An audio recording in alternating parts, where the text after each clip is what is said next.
రాజకీయాల్లోకి రాకముందు నీ ఆస్తులు ఎంత, ఇప్పుడున్న నీ ఆస్తులు ఎంత, నీ బినామీలు ఎవరెవరు, దమ్ముంది ఎవడికన్నా? ఎవడికి లేదు. నేను అంత ఇచ్చాను, నేను అంత చేశాను, అది చేశాను, ఇది చేశాను, నాకు ఇప్పటికీ అర్థం కాదనమాట. కోట్ల వేల కోట్ల రూపాయలు ఏది పెంచినా కానీ ఈడి దగ్గర నుంచి వసూలు చేయాల్సిందే కదా. అదే ఏదైనా చేశారంటే మేము చేసామని మేము చేసామని అంటారు ఏంటో నాకు ఇప్పటికీ అర్థం కదండి. నీ విలాసాలు, నీ ఇది ఇంకొకటి నాకు ఇప్పటికీ అర్థం కాదు. రాజ్యాంగాన్ని పరిరక్షించడానికి, రాజ్యాంగ ప్రతినిధులు పరిరక్షించడానికి పోలీసు వ్యవస్థ ఉంది. ఆ పోలీసు వ్యవస్థను కూడా నీరు గారుస్తున్నారే. మీరు నీతి నిజాయితీగా ఎన్నికల్లో గెలిచిన వాళ్ళు అయితే ఎవడన్నా కానీ వాళ్ళు ప్రొటెక్షన్ లేకుండా మీరు రాలేకపోతున్నారు. మీరు ఒంటికి వెళ్ళినా మళ్ళీ గన్లు పెట్టుకుని వీళ్ళందరూ పాపం కాపలా ఉంటేనే మీరు వెళ్తారు. మీకెందుకు అంత భయం? ఇప్పటికీ కరెక్ట్ చేసేవాడికే భయాలు ఉండదు, తప్పు చేసేవాడికే కదా. అతను ప్రజాప్రతినిధిగా నువ్వు ఎట్లాంటి వాడైనా సరే ప్రొటెక్షన్ ఇవ్వాల్సిన బాధ్యత ఉంటుంది. నువ్వు చెప్పొచ్చు, నాకెందుకు నాయన, మీరు మీ పనులు మీరు చేసుకుంటారు అనొచ్చు కదా. కొద్దో గొప్ప ఈ దేశంలో న్యాయ వ్యవస్థ ఉంది కాబట్టి కొంచెం గొప్ప సామాన్యుడు ఉండగలుగుతున్నాడు తప్పితే అందరూ దాని వంకే చూస్తున్నారు. దాని వంకే, ఆ న్యాయ దేవత వంకే చూస్తున్నారు తప్పితే అక్కడ కూడా న్యాయం జరగకపోతే ఇంకేం లేదు. ఇప్పుడు కూడా పాపం పోలీసులు కూడా అంతే, పోలీసులు కూడా అటువైపే చూస్తున్నారు. మాకేంట్రా బాబు ఈ కర్మని, ఏం చేస్తారు? నాకు నిన్న ఒక వంశీ అని ఒక కుర్రాడు కథ చెప్పాడండి. అందులో ఒక పాయింట్ చెప్పాడు. ఓ స్టేషన్కి సబ్ ఇన్స్పెక్టర్ వచ్చాడు, ఎస్ఐ వచ్చాడు. వాడిని అక్కడ ఉన్నోడు పంపించేశాడు. పాని అబ్బా, నువ్వు సంతకం పెడితే ఉంటావు, లేదంటే లేదు, రేపు ట్రాన్స్ఫర్ అయిపోతాడు. పాని వెళ్ళిపోయాడు. నెక్స్ట్ వచ్చేవాడు కూడా అట్లానే చేసి పాని ఎంతమందిని మారుస్తాడు, ఎంతమందిని మారుస్తాడు? వాడు ఒక 5 ఏళ్ళు ఉంటే వాళ్ళు కమిటెడ్ గా ఉంటే పోలీసులు కనుక అవును ఈ జరగవు, వీళ్ళు చేయలేరు, వాళ్ళ చేత తప్పులు చేయించలేరు. సో ఏదైనా నీతి తర్వాత వాళ్ళకుండే ఇబ్బందులు వాళ్ళకుంటాయి. ఫాలో ది ఆర్డర్ అంతే, వాళ్ళు మనుషులే కదా. ఫాలో ది ఆర్డర్ అంతే, పై నుంచి నువ్వేం చెప్తే అది చేయాలి, తప్పదు. సో ఇవన్నీ చూస్తా బాధపడుతూ ఉన్నావు. ఇవన్నీ కూడా అంటే ఇదివరకు ఇలాంటి వాతావరణం ఎప్పుడన్నా కనిపించేదా నీకు? ఇంత దారుణంగా లేదబ్బా, ఇంత దారుణంగా లేదు. మీకు విషయం తెలుసు, నీకు తెలుసో లేదో, రాజకీయ నాయకులు అంటే మన చిన్నతనంలో కూడా ఒక వయసు ఉన్నోళ్ళు, ఒక పెద్దరికంతో ఉన్నోళ్ళు పంచగట్టు కట్టుకుని ఆయన ఎమ్మెల్యే, ఆయన ఇది అనుకునేవాళ్ళు. ఆ వయసు ఉన్నోడికి ఏంటి, జీవితం తెలుసు, సంసారం తెలుసు, కుటుంబం తెలుసు, బాధలు తెలుసు, ఉత్పత్తి ఎట్లా చేయాలి, సంసారంలో వచ్చే బాధలు ఏంటి, వాళ్ళని ఎట్లా పోషించుకుంటారు, వాళ్ళకి మార్గాలు ఏం చూపించాలి, పథకాలు ఏం పెట్టాలి, ఉత్పత్తి పెంచే మార్గాలు, ఇవన్నీ ఆలోచిస్తాడు, సమాజం గురించి ఆలోచిస్తాడు. సాధక బాధకాలని తెలిసి ఉంటాయి కాబట్టి. ఇప్పుడేంటండి నాకేం అర్థం కాదు. ఇట్లా యూత్ అంటారు, యూత్ అంతా వచ్చి కూర్చుంటే సరిపోయిద్దా? మరి ఎందుకున్నాడు మోడీ గారు అంత ముసలోడు? ఆలోచన విధానం విశాలంగా ఆలోచించగలగాలి కదా.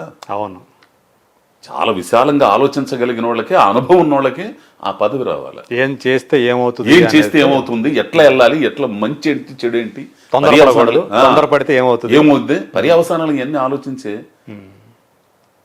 కుర్రాళ్ళని తీసుకొచ్చి ఎందుకు పెట్టరండి? సో వీళ్ళు మాట్లాడుకునే భాష కూడా ఏంటి వ్యక్తిగతంగా ఎందుకండి అసలు? ఎవడైనా కానీ అవతలోడు కానీ యువతలోడు కానీ ఇప్పుడు రాజకీయానికి ఒక సిద్ధాంతం ఉంటుంది, ఒక ప్రాతిపదిక ఉంటుంది, ఇవన్నీ ఉంటాయి. నువ్వేం చేస్తున్నావు, నీ మేనిఫెస్టో ఏముంది, నీ రాజకీయ పార్టీ సిద్ధాంతాలు ఏంటి, అవి ప్రచారం చేసుకొని ఈ అధికారంలోకి రాగలిగితే మేము చేయగలుగుతాం అని నువ్వు చేసుకోవాలి. వ్యక్తిగతంగా అదిగా బూతులు తిట్టుకోవటం బా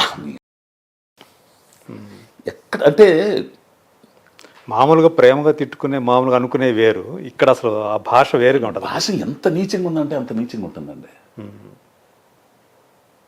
అంటే మార్పు వస్తుందని ఖచ్చితంగా వస్తుందబ్బా. రాకపోతే నాశనం ఏకనం. మార్పు అనేది గనక మనుషులు గనక మారకపోతే, ప్రజలు ఇది గమనించి మార్పులు గనక చేసుకోకపోతే, వాళ్ళ జీవితాలకు సంబంధించి ఆలోచించకపోతే మాత్రం చాలా ఇబ్బంది పడతారు. అది ఏ పార్టీ అన్నా కానీ కాక. అదే సార్, అంటే పవన్ కళ్యాణ్ గురించి, ఆయన పార్టీ గురించి నీకున్నటువంటి అవగాహన ఏంటి? అంటే నేను ఇంకోళ్ళ దగ్గర నుంచి కొనికి వెళ్తున్నా. కొనికి మీద కూడా హైదరాబాద్ రోడ్డు అద్దంకి మీద నుంచి కొంచెం దగ్గరగా ఉంటుంది రూట్ అని చెప్పి సట్ వెళ్తుంటా. కొనికలో చూసే ఫస్ట్ టైం నేను జనసేన మేనిఫెస్టో అని చెప్పేసి ఒక్కొక్కటి రెడీ అమ్మ చాలా అద్భుతంగా ఉండే ఇవన్నీ, అద్భుతంగా ఉన్నాయి. ఈ జనంలోకి అంటే అందులో నేను బాగా అట్రాక్ట్ చేసినవి ఏంటి ఆ మేనిఫెస్టోలో? సమన్యాయం. ఓకే, ఏంది ఇవన్నీ బ్రహ్మాండంగా ఉన్నాయి. ఇవన్నీ కూడా కరెక్ట్గా చేస్తే ఇది బాగా మంచిగానే ఉంది. కమ్యూనిస్టు పార్టీ ప్రణాళిక దగ్గరగా ఉంది ఈవిడ. ఇది ఇవన్నీ బాగున్నాయి. వీటిలన్నిటినీ గ్రౌండ్ లెవెల్లోకి తీసుకెళ్ళాలిగా. అవును. కొన్ని పార్టీలు ఇప్పటికీ నిలబడి ఉన్నాయి అంటే, కమ్యూనిస్టు పార్టీలు నిలబడి ఉన్నాయి అంటే సీట్లు వస్తున్నాయా రావా అనేది పక్కన పెట్టండి. వాళ్ళకు ఉన్నారంటే ఒక గ్రౌండ్ లెవెల్ ఉంది, ఒక ఎర్రజెండా చూడంగా ఒక నమ్మకం, ఒక ఇది. ఇప్పుడు మామూలు బుర్జువా పార్టీలో ఉన్నోళ్ళకి కూడా కమ్యూనిస్టులు ఉండాలని కోరుకుంటారు. ఓకే, ఉండాలని కోరుకుంటారు. వాళ్ళకి రేపు గవర్నమెంట్ మీద పోరాటం చేయడానికి కూడా ఏదైనా ఉద్యమాలు చేయాలన్నా కానీ, రేట్లు పెంచారు, ఆర్టీసీ పెంచారు, విద్యుత్ పెంచారు చేయాలని ఈ పార్టీలు చేయాలన్నా, ఈ బుర్జువా పార్టీలు చేయాలన్నా కానీ వీళ్ళు అండ కావాలా. వీళ్ళు ఎందుకంటే నిజంగా నిలబడి ఉంటారు కాబట్టి, పోలీసు వాళ్ళు తన్నులు తింటారు కాబట్టి ఏండి. సో అట్లానే ఇది గ్రౌండ్ లెవెల్లో ఆ సిద్ధాంతాన్ని తీసుకెళ్ళగల కార్యకర్తల్ని మనం ఎందుకు పనిచేస్తున్నాం, ఎందుకు ఉండాలి, వ్యక్తి పట్ల అభిమానం కరెక్ట్గా ఉండాలి. ఉంటేనే వ్యక్తి పట్ల అభిమానాన్ని, ఆచరణని ఆ సిద్ధాంతపరంగా మలుచుకోగలగాలి. ఓకే, అది ఎక్కడో కొంచెం లోపెత్తుందేమో అనిపిస్తుంది ఒక్కోటంలో. ఆ పార్టీలోనా? అంటే ఆ గ్రౌండ్ లెవెల్లో బాగా ప్రిపేర్డ్ అవ్వాలి. ఆయన అయితే చెబుతున్నాడు, మీరు ఏళ్ళ చప్పట్లు వేయటం కాదు, ఓట్లు ఏంట్రా బాబు. ఏంది ఊరు లేరు, ఆయన పని చేయాలి. పని చేస్తేనే డబ్బులు, ఆ డబ్బులు తీసుకెళ్ళి ఖర్చులు పెట్టాలి. ఆడ ఏంది సొంత డబ్బులు ఖర్చులు పెట్టాలా. పాప ఆయన ఏమైనా మొత్తం ఒరి ఇంత కష్టపడుతున్నాడు. మనకి ఇది కూడా మనం రాజకీయంగా ఎదగాలి. అసలు ఎందుకు పని చేయాలి ఆయన దగ్గర, ఏ పార్టీ అయినా కానీ మనం ఎందుకు పని చేస్తున్నాం, అవసరం ఏంటి మనకి, మన పని మనం చేసుకోవచ్చు కదా. అసలు అంటే ఒక పార్టీలో అవకాశాలు లేక ఇంకో పార్టీలో చేరదాం, ఆ పార్టీలో చేరితే ఏమైనా బెనిఫిట్ కలుగుతుందేమో, ఈ రకంగా చేరతారు. ఏ పార్టీ వచ్చినా కానీ ఉంటాయి, వలసలోనే ఉంటాయి, అటు ఇటు చేరటం ఉంటాయి, ఎన్నో ఉంటాయి. ఆ సిద్ధాంతాల మీద చేసే ఇది కనపడట్లేదు ఎక్కడ కూడా. ఎక్కడైనా స్వార్థమే. సో అయితే ఈసారి అయితే మొత్తం 2024 ఎలక్షన్లకు సంబంధించి క్రియాశీలంగా అజయ్ ఘోష్ ఏమన్నా పనిచేసే అవకాశం ఉందా?